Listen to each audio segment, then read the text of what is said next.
ಸುಮಾರು 384 ಜನರನ್ನು ಆಯ್ಕೆ ಮಾಡಬೇಕಾಗಿತ್ತು.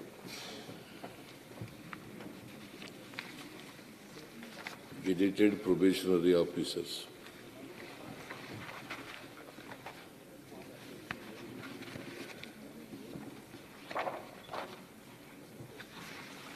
ಇಪ್ಪತ್ತ 7/8/2024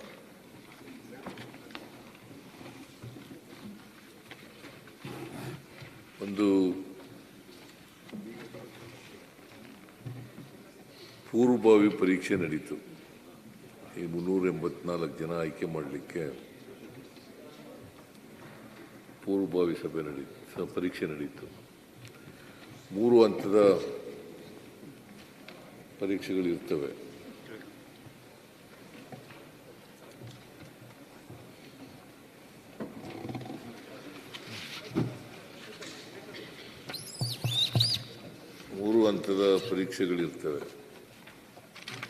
ಒಂದು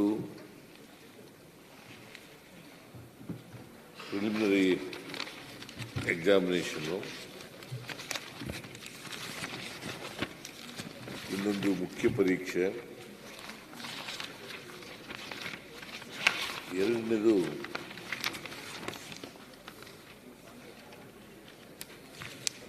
ಮೂರನೇದು ಓರಲ್ ಎಕ್ಸಾಮಿನೇಷನ್, ಪರ್ಸನಾಲಿಟಿ ಟೆಸ್ಟ್. ಈ 3 ಹಂತದಲ್ಲಿ ಪರೀಕ್ಷೆಗಳು ನಡೀತವೆ.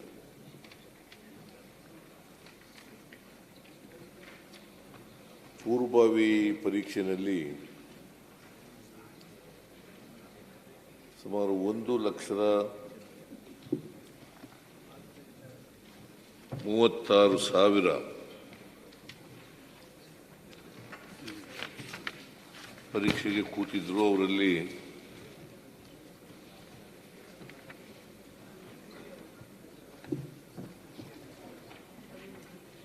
384 ಜನರನ್ನು ಆಯ್ಕೆ ಮಾಡಿದ್ರು.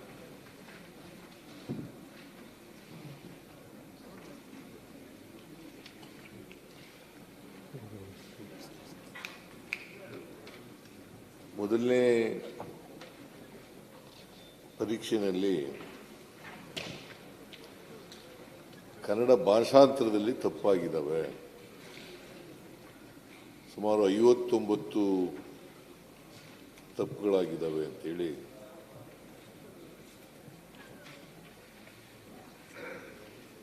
ಆಗೇನು ಮಾಡಿದ್ರು, ಇದನ್ನು ಗಮನಕ್ಕೆ ತಗೊಬಂದಾಗ ನನ್ನ ಗಮನಕ್ಕೂ ಕೂಡ ತಂದಿದ್ರು. ನಾನು KPSC ಚೇರ್ಮನ್ ಕರೆದು ಮಾತನಾಡಿದೆ.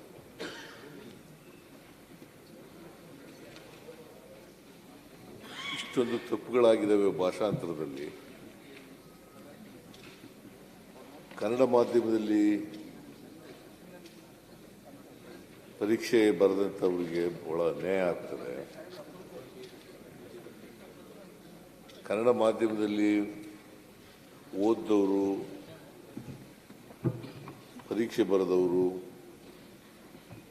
ಸಾಮಾನ್ಯವಾಗಿ ಹಳ್ಳಿಗಾಡಿನಿಂದ ಬಂದಂಥವ್ರು ಹೆಚ್ಚಾಗಿ, ಬಡವರ ಮಕ್ಕಳು, ದಲಿತರ ಮಕ್ಕಳು, ಹಿಂದುಳಿದವ್ರ ಮಕ್ಕಳು, ಅಲ್ಪಸಂಖ್ಯಾತರ ಮಕ್ಕಳು ಇರ್ತಾರೆ. ಇದು ಕರ್ನಾಟಕ, ಕನ್ನಡ ನಾಡು. ಕನ್ನಡ ಭಾಷಾಂತರದಲ್ಲೇ ತಪ್ಪುಗಳಾದರೆ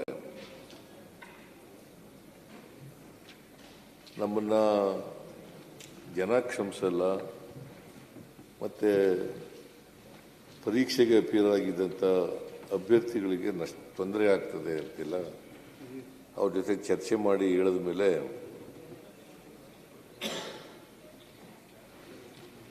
ಅವರು ಮರುಪರೀಕ್ಷೆ ಮಾಡಲಿಕ್ಕೆ ತೀರ್ಮಾನ ತಗೊಂಡ್ರು.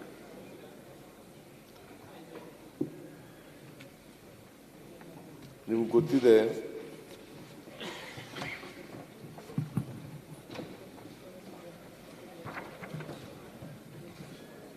ಒಂದು ತಜ್ಞರ ಸಮಿತಿಯನ್ನ ಲೋಕಸೇವಾ ಆಯೋಗದವರು ರಚನೆ ಮಾಡಿದ್ರು. ಅವರು 10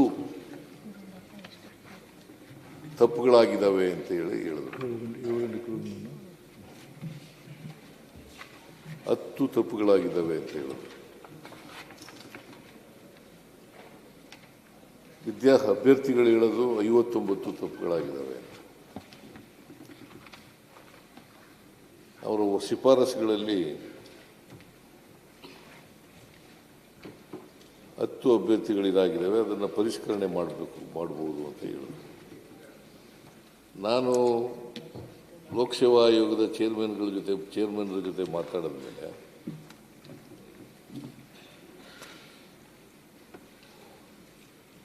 ಮರುಪರೀಕ್ಷೆ ಮಾಡಲಿಕ್ಕೆ ಒಪ್ಪಿಕೊಂಡ್ರು.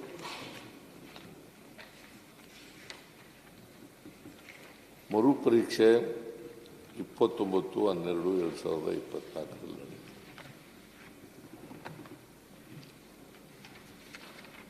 ಆ ಮರುಪರೀಕ್ಷೆನಲ್ಲೂ ಕೂಡ ಭಾಷಾಂತರದಲ್ಲಿ ತಪ್ಪುಗಳಾದವು.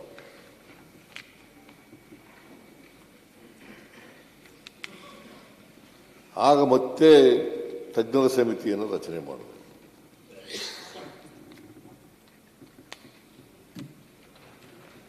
ಅಭ್ಯರ್ಥಿಗಳು ಹೇಳೋದು, ವಿರೋಧ ಪಕ್ಷದವರು ಹೇಳೋದು,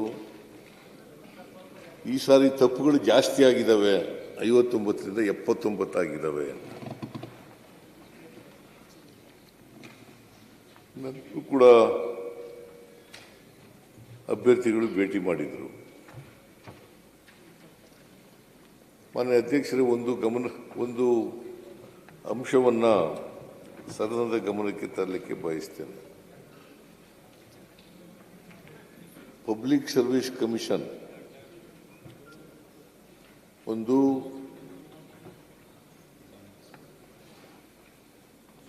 ಸಂವಿಧಾನದ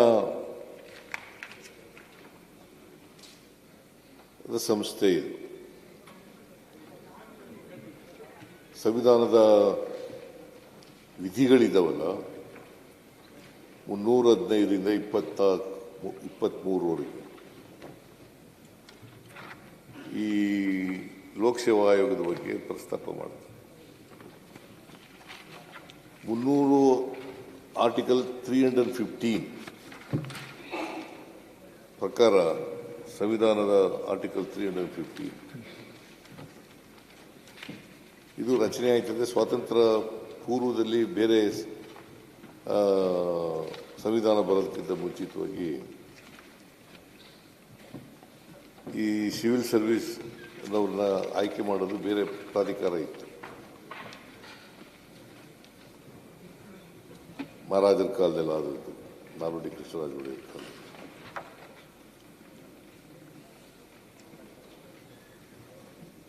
ಆಮೇಲೆ ಸಂವಿಧಾನ ಜಾರಿಗೆ ಬಂದ ಮೇಲೆ 1951 ಜುಲೈ ತಿಂಗಳಲ್ಲಿ ಜಾರಿಗೆ ಬಂತು.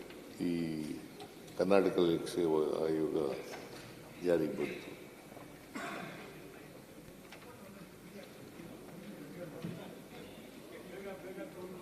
ಇದು ಆದಮೇಲೆ ರಿಕ್ರೂಟ್ಮೆಂಟ್ಗಳು ಶುರುವಾದವು. ಅದರ ಮೊದಲನೇ ಅಧ್ಯಕ್ಷ ಗುಂಡಪ್ಪ ಗೌಡ 1951ನೇ ಇಸ್ವಿನಲ್ಲಿ ಗುಂಡಪ್ಪ ಗೌಡ ಅನ್ನೋರು ಅಧ್ಯಕ್ಷರಾಗಿದ್ದರು. ಆಗೆಲ್ಲ ಚೆನ್ನಾಗಿ ನಡೀತಾ ಇತ್ತು, ಇಂಥ ತಪ್ಪುಗಳು ಆಗ್ತಾ ಇರಲಿಲ್ಲ.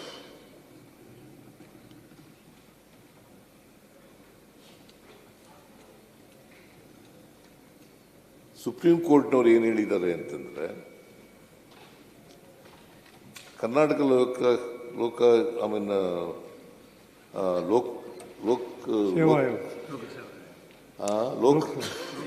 ಲೋಕಸೇವಾ ಆಯೋಗಕ್ಕೆ ತಜ್ಞರ ಸಮಿತಿ ಮಾಡಲಿಕ್ಕೆ ಅಧಿಕಾರ ಇದೆ. ತಜ್ಞರ ಸಮಿತಿ ಮಾಡದನ್ನ